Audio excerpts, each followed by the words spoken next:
নিরাপত্তা ও গোপনীয়তা বজায় রেখে নারী মাদকাসক্তদের জন্য আলাদা পুনর্বাসন কেন্দ্রের সংকট আছে দেশে।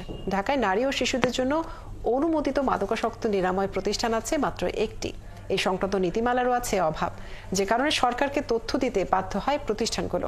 এক্ষেত্রে গোপনীয়তা রক্ষার নীতি মেনেই তথ্য সংগ্রহের কথা বলছেন মাদকদ্রব্য নিয়ন্ত্রণ অধিদপ্তরের মহাপরিচালক। নারী মাদকাসক্তদের নিয়ে শাহনাজ শারমিনের 3 পর্বের ধারাবাহিক প্রতিবেদনের আজ দেখুন শেষ পর্ব।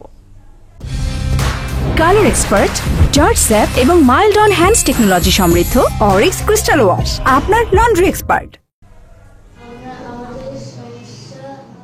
সমন্বিত পুনর্বাসন কেন্দ্রে মাদকাসক্ত নারী ও শিশুদের রাখতে স্বাচ্ছন্দ্য বোধ করেন না অভিভাবকরা।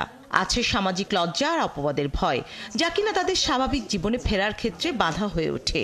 এসব কারণে নারী ও শিশুদের জন্য দরকার বিশেষায়িত নিরাময় কেন্দ্র। বিশ্ব স্বাস্থ্য সংস্থা বলছে মাদকাসক্ত মানসিক রোগ, যা অপরাধী হিসেবে চিহ্নিত করা যাবে না। তাদের তথ্য গোপনে রাখা ও নিরাপত্তার বিষয়টিও মাথায় রাখতে হবে। WHO ICD-10 গাইডলাইন আছে, সেটা অনুযায়ী কিন্তু এটা মাদকাসক্তি মানসিক রোগেরই অন্তর্ভুক্ত। মহিলাদের জন্য অবশ্যই সেপারেট চিকিৎসার ব্যবস্থা থাকতে হবে।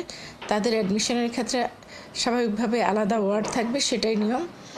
এবং চিকিৎসাটা জোর দিতে হবে, কারণ এরা খুব নীরবভাবে বেড়ে চলছে সংখ্যাটা, যেটা আমরা আসলে খেয়াল করছি না। নাম পরিচয় প্রকাশ না করার সত্ত্বেই মাদকাসক্তদের নিরাময় কেন্দ্রে রাখতে চায় পরিবার, কিন্তু মাদক নিয়ন্ত্রণ অধিদপ্তর চায় তাদের জাতীয় পরিচয়পত্র ও ঠিকানা, যাকে নীতিমালা বিরোধী বলছেন নিরাময় কেন্দ্রগুলো।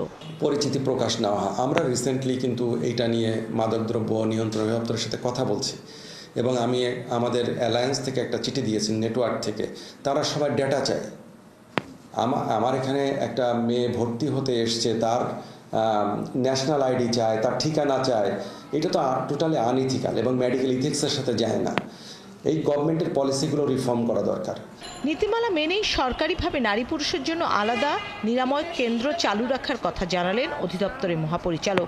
মাদকাসক্ত নিরাময় কেন্দ্র এটি তৈরি করার জন্য একটা নীতিমালা আছে, কিন্তু ওখানে 3টে সিস্টেমে চালু আছে, বা এক্ষেত্রে কিন্তু ভিন্ন ভিন্ন তলা ইউজ করতে হবে, এবং তাদের ম্যানেজমেন্ট আলাদা আলাদা, এবং এদের যে থাকা খাওয়া সম্পূর্ণ আলাদা হবে। নিরাময় কেন্দ্রগুলোর অভিযোগ, নারী মাদকাসক্তদের গোপনীয়তা রক্ষার অভাবের কারণেই তারা চিকিৎসায় পিছিয়ে পড়ছে। অন্যদিকে অধিদপ্তরের মহাপরিচালক গোপনীয়তা ভঙ্গের কোনো শঙ্কা দেখছেন না, বরং তিনি বলছেন গোপনীয়তা রক্ষা করেই মাদকাসক্তদের জাতীয় পরিচয়পত্র সহ অন্যান্য তথ্য সংগ্রহ করা হয়। আমার দৃষ্টিতে ইথিস ভঙ্গ হবে না। এনআইডি তো একটা মানুষের পরিচয়, বিশ্বের সকল দেশে এনআইডি ব্যবহার করে, যে কোনো চিকিৎসার ক্ষেত্রে ব্যবহার করে। আমরা যেটা চাইবো সেটাও আমরা গোপন রাখবো, আমরা তাই নীতি ভঙ্গ হবে কেন? মাদকাসক্তদের অপরাধী হিসেবে চিহ্নিত না করা, তাদের তথ্য গোপন রাখা, এই দুয়ের সমন্বয় করা না গেলে তাদের নিরাময় পরিস্থিতির কোনো উন্নতি হবে না বলছেন সংশ্লিষ্টরা। শাহনাজ শারমিন, ৭১, ঢাকা।